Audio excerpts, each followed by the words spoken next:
Hey everybody, today we're going to go through the song Riff off of 1st of October's new album Chaos, which is my favorite band, which is currently on hiatus, but excited for them next year. So today I am going to play a cover of whatever. I thought this would lead to a good joke and it didn't. Here's Riff Lord. And again, I sound like a broken record here, but again, really simple song, but really, really fun.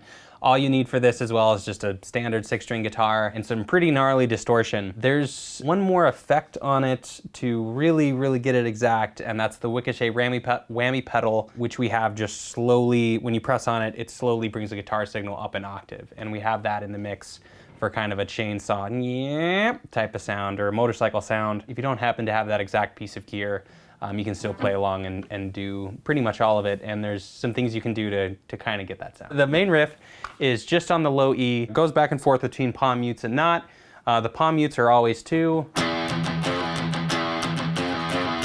And it's just a mixture of the open string, palm mutes, and then I'm getting on the 1st fret there to get that F note. And whenever I do that, I'm always picking it and then just doing a pull off with my left hand to get that next note. It's just in this rhythm.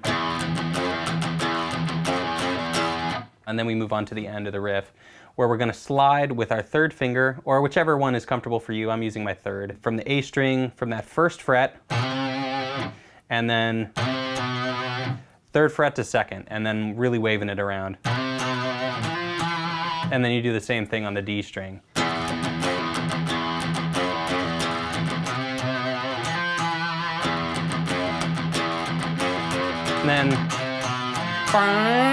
And then there's where the chainsaw comes in, where you would hit the whammy pedal. But if you don't have the whammy pedal, you could just bring your finger up about an octave to get a similar sound. You can really commit to bringing your finger all the way up because the first note of the riff is just the open E string, so you don't need your hand back right away. So you can just completely commit to going up.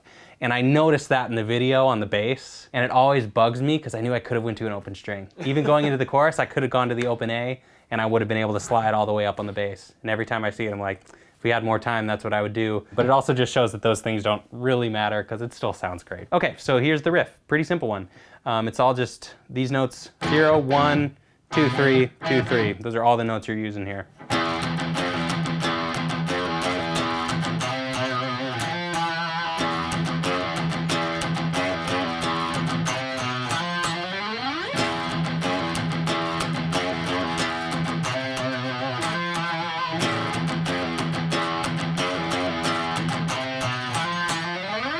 One other note, I really dig in with those palm mutes. I'm really palm muting there a lot.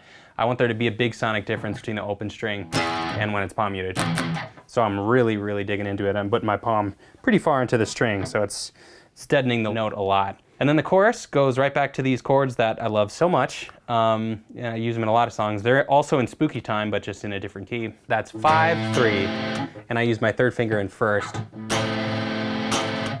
And then I move it over a fret, 4, 2, open to an F power chord. And I don't think I did the open as a full power chord. Pretty sure I just did 1 string. But 5, 3, 4, 2. This little fill, I'll get to in a second. And then just some noise there.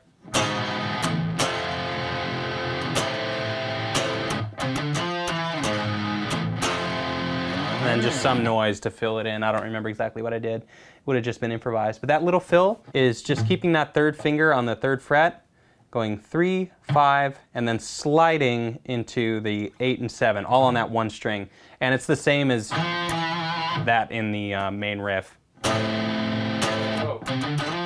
What's up? Sorry, I remember to change the battery, not the memory card, so this filled up. Ah. Sorry, dude. You can keep going on this one if you want. All right, we'll do it in real time to see how long it takes. Oh, geez, okay. How long can Jake change the battery? Here we go. So that's the little fill, and the first 2 notes are palm muted, and then slide to 8 and 7, and you really shake around that 7th fret. And that's pretty much it until we get to the solo. There's quite a few spots where I just introduce noise, where there's just some type of fill. Especially in the song, I use the whammy pedal as well to just get some really wild noise as filler. But those were all improvised and would be impossible to recreate exactly. So I recommend just in those parts, just have fun and make whatever noise you want. And then it goes into the solo. I think that's the whole song, really. It's just those two parts. So if you look right here at my up close finger in this side for the solo, here's what we're gonna do. Did you get it? Yep. That was a fast battery change. It's like a NASCAR pit stop. The background of the solo, the rhythm guitar, is again just going through harmonic minor. 5th fret, which is an A, 7, 8, 7 to 4. And I've used this in a bajillion songs.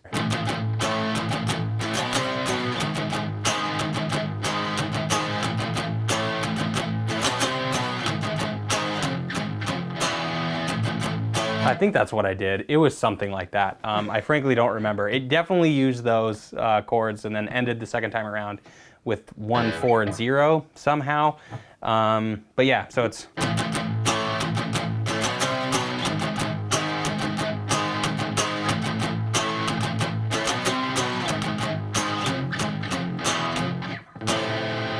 And then the song ends on that chord, 3/5 with the rhythm guitar. But we're really here for the solo, which there's no way I remember, and it uses a lot of the Digitech whammy to fill in the spaces. It was something that was just written on the spot, and I couldn't tell you what it is, but I can tell you the scale.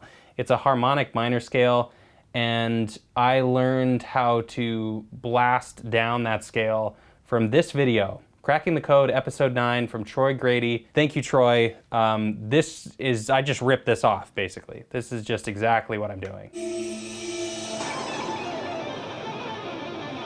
There it is. It's just the same thing. It's just a really cool way to go down the harmonic minor scale. Everything I did in the solo are the same notes that are in there, but there's no way that I would remember how to do it.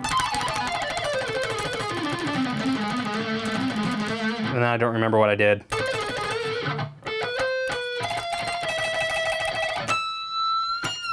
Something like that. What I learned from Troy Grady,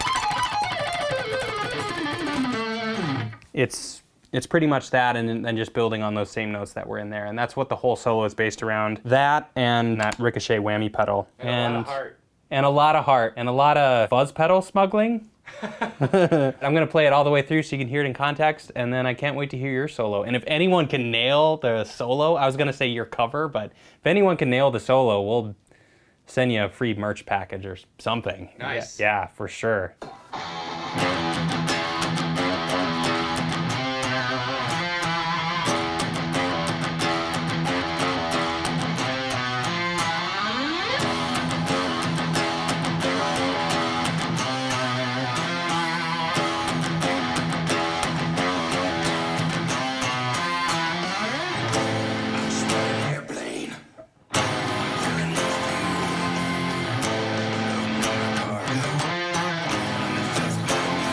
Maybe I don't do the vibrato there.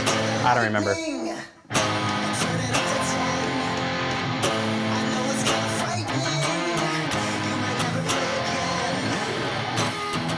All right, there's some different rhythms in there that I forgot.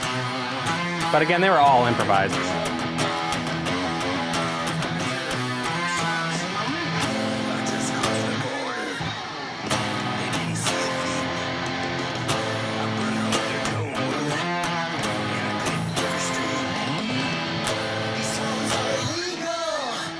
Some gnarly noises in there.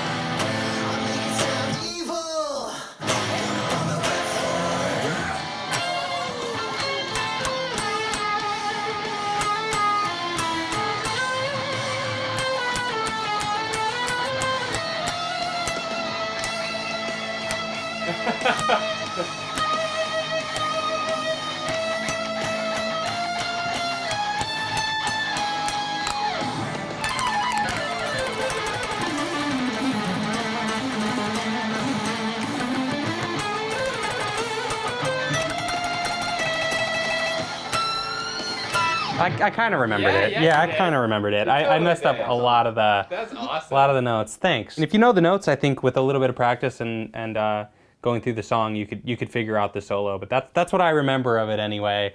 And I'm still not. What's up? You should probably add a disclaimer. The first person to send you. Oh yeah, not every. Yeah, okay. Yeah. We'll make that a cut. The first person to do it. Yeah, to nail the solo. Yeah, that run that I learned from Troy Grady that I'm now going to put in like all of my songs because it's really fun. It's something where I don't get it every single time, but see, like right there. See, it's the first string that's really hard. Ugh.